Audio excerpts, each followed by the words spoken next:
बिस्मिल्लाहिर्रहमानिर्रहीम। मुअज़्ज़ज़ नाज़रीन, अस्सलामु अलैकुम। नाज़रीन, क्या आप जानते हैं कि ऊँट की पैदाइश कैसे हुई? ऊँट सांप क्यों खाता है? ऊँट सांप निगल कर प्यास लगने के बावजूद पानी क्यों नहीं पीता? ऊँट की आंखों में आने वाले आंसू किस काम के लिए इस्तेमाल होते हैं? ऊँट का गोश्त खाने के बाद वज़ू करना क्यों ज़रूरी है? ऊँट के बाड़े में नमाज पढ़ने से क्यों मना किया गया है? जब एक अरबी शख्स ने ऊँट को ज़बरदस्ती उसकी माँ के साथ जिनसी मिलाप करने पर मजबूर किया तो उसके साथ क्या हुआ? यही हमारी आज की वीडियो का मौजू होगा। और आज हम आपको ऊँटों के मुतालिक ऐसे हक़ाइक़ बताएंगे जो यकीनन आपके लिए हैरान कुन होंगे। नाज़रीन, अल्लाह ताला ने कुरान मजीद फुरकान हमीद की सूरह गाशिया में इरशाद फरमाया, ये लोग ऊँटों की तरफ नहीं देखते कि कैसे अजीब पैदा किए गए हैं। ऊँटों का हदीस शरीफ में भी तज़किरा मौजूद है कि हर ऊँट की कोहान पर एक शैतान होता है। जब तुम इस पर सवार हो तो अल्लाह का नाम लो, बस तुम इसकी खिदमत करो, बेशक अल्लाह ही ने सवारी दी है। एक और हदीस में है जिसका मफहूम है कि ऊँट शयातीन से पैदा किए गए हैं और हर ऊँट के पीछे एक शैतान होता है। हुजूर नबी रहमत सल्लल्लाहु अलैहि वसल्लम ने इरशाद फरमाया कि हर ऊँट की कोहान पर एक शैतान होता है। जब ऊँट पर सवार हो तो अल्लाह का नाम लो और अपने कामों में कोई कोताही न करो। नाज़रीन, ऊँट का शुमार दुनिया में पाए जाने वाले कदीम जानवरों में होता है और सदियों से ऊँट इंसान की खिदमत करता चला आ रहा है।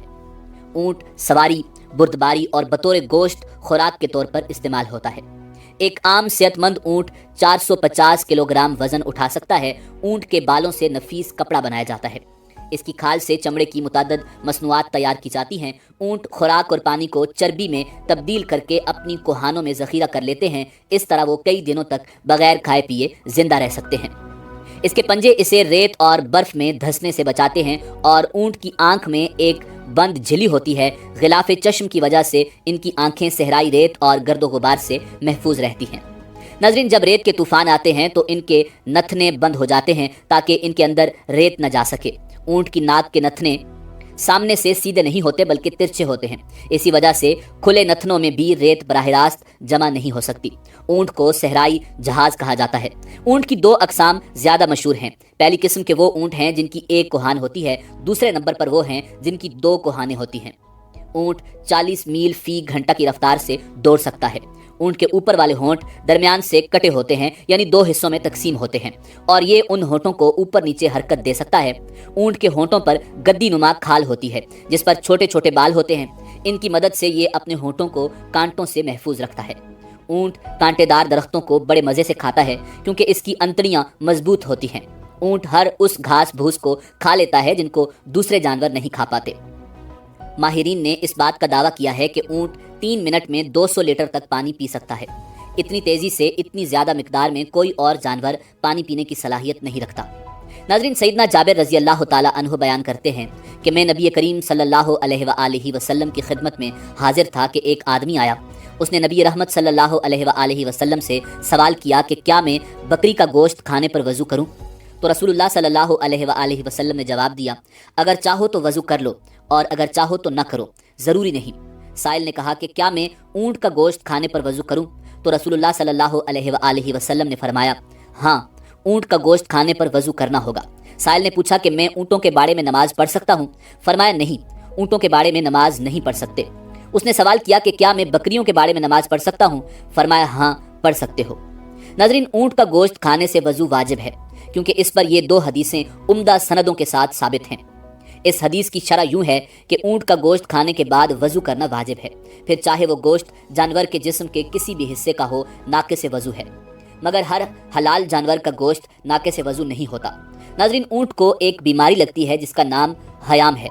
बाज़ माहिरीन के नज़दीक इस बीमारी का इलाज सांप को जिंदा निगलना है। ये भी कहा जाता है कि बाज़ औक़ात ऊँट सांप को खा लेता है जिसके जहर की वजह से उसको शदीद प्यास लगती है। ऊँट उस हालत में सांप के जहरीले असर, प्यास की शिद्दत की वजह से एक ही सांस में वाफर मिकदार में पानी पी लेता है मगर सैराब नहीं होता। सांप को निगलने की वजह से ऊँट की आंखों से आंसू जारी हो जाते हैं। उन आंसुओं को बहुत कीमती तस्वर किया जाता है। उन्हें चमड़े की छोटी थैली में महफूज कर लिया जाता है। ये आंसू सांप के डसने का मुजर्रब इलाज हैं। इन आंसुओं से मुतअद्दिद बीमारियों का इलाज और जहर का इलाज भी किया जाता है। नाज़रीन, ऊँट की खुसूसियात में ये बात भी शामिल है कि ये अपनी माँ के साथ जिनसी मिलाप नहीं करता। इस पर किताब हयातुल हैवानात में एक मशहूर वाक़या भी मौजूद है। कदीम ज़माने में एक अरबी शख्स ने ऊँटनी को एक कपड़े से बांधकर उसके नौजवान बच्चे को उस पर छोड़ दिया। وہ اونٹنی کا بچہ جب جنسی ملاپ کے لیے اپنی ماں پر سوار ہوا تو اس نے اپنی ماں کو پہچان لیا، تو اس نے اپنے ذکر کو اپنے دانتوں سے کاٹ لیا۔ پھر وہ اس آدمی سے بغض رکھنے لگا، یہاں تک کہ اس نوجوان اونٹ نے اس آدمی کو مار ڈالا اور پھر اونٹ نے اپنے آپ کو بھی ہلاک کر دیا۔ ناظرین، ماہرین حیوانات نے لکھا ہے کہ جس وقت اونٹ کو غصہ آتا ہے تو وہ کسی کو بھی خاطر میں نہیں لاتا۔ اس وقت اونٹ بدخلق ہو جاتا ہے، اونٹ کے منہ سے سرخ کھال نکلتی ہے، یہ اس سے اپنے پیٹ سے نکال کر پھونک مارنے لگتا ہے اور بلبلانے لگتا ہے اور اس کے منہ سے جھاگ نکلنے لگتی ہے۔ اس طرح غصے کی حالت میں کھانا پینا ترک کر دیتا ہے۔ اونٹ سب سے زیادہ بغض اور کینہ رکھنے والا جانور ہے، مگر اسی کے ساتھ ساتھ اس میں صبر و تحمل اور دوسروں پر حملہ کرنے کی صلاحیت بھی موجود ہوتی ہے۔ اونٹ کی خصوصیات میں یہ بات بھی شامل ہے کہ یہ اپنی ماں سے جنسی ملاپ نہیں کرتا۔ ناظرین، اونٹ کے بدن میں پتا نہیں ہوتا، شاید اسی لیے اس کے اندر صبر و تحمل کی بے پناہ قوت ہوتی ہے۔ ناظرین، اونٹ کے اندر نہایت اطاعت اور فرما برداری کا جذبہ ہوتا ہے۔ اس کی فرما برداری کا یہی عالم ہے کہ اگر کوئی چوہیا اس کی نکیل دبا کر جہاں لے جانا چاہے آسانی کے ساتھ لے جا سکتی ہے، کیونکہ یہ اطاعت سے کبھی روگردانی نہیں کرتا۔ اونٹ کے جگر میں عجیب و غریب چیز پائی جاتی ہے جو پتا کی طرح ہوتی ہے، غالباً وہ ایک قسم کی کھال ہوتی ہے جس میں لعاب لگا ہوتا ہے۔ ماہرین کے مطابق اس کھال کا یہ فائدہ ہے کہ اگر اسے بطور سرما استعمال کیا جائے تو آنکھوں پر نکلنے والے دانے ختم ہو جاتے ہیں۔ اونٹ جب نیچے زمین پر بیٹھتا ہے تو اس کا جسم تھوڑا سا اوپر اٹھا ہوتا ہے، جبکہ دوسرے جانوروں میں یہ خصوصیت نہیں پائی جاتی۔ ناظرین، اسی امید کے ساتھ آپ سے اجازت چاہیں گے کہ آپ کو ہماری ویڈیو پسند آئی ہوگی۔ ملتے ہیں بہت جلد ایک نئی تاریخی اور معلوماتی ویڈیو کے ساتھ۔ اللہ رب العزت آپ کا حامی و ناصر ہو۔